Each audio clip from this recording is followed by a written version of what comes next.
Ramai sibuk cari kolagen dalam bentuk serbuk, minuman atau pil. Tapi tahu tak, ada satu makanan yang murah, mudah dapat dan kaya kolagen.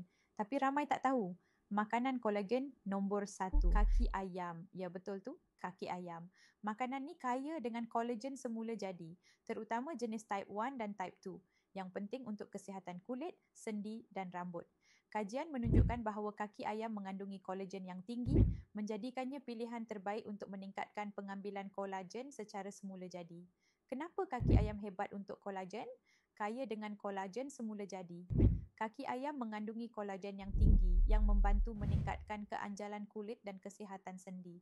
Mengandungi asid amino penting seperti glycine dan proline yang diperlukan untuk sintesis kolagen dalam badan. Mudah diserap oleh badan. Kolagen dari kaki ayam mudah dihadam dan diserap, memberikan manfaat yang cepat kepada tubuh. Cara menikmati kaki ayam untuk kolagen. Sup kaki ayam. Rebus kaki ayam dengan rempah dan sayur-sayuran untuk sup yang kaya kolagen. Stok tulang. Gunakan kaki ayam untuk membuat stok tulang yang boleh digunakan dalam pelbagai masakan. Goreng atau bakar, kaki ayam juga boleh digoreng atau dibakar untuk snack yang rangup dan berkhasiat. Kaki ayam, makanan murah, mudah dan kaya kolagen. Jangan pandang rendah pada makanan tradisional kita. Mulakan hari ini untuk kulit yang lebih sihat dan sendi yang kuat. Komen saya nak cuba. Jika anda teruja untuk mencuba kaki ayam sebagai sumber kolagen semula, jadi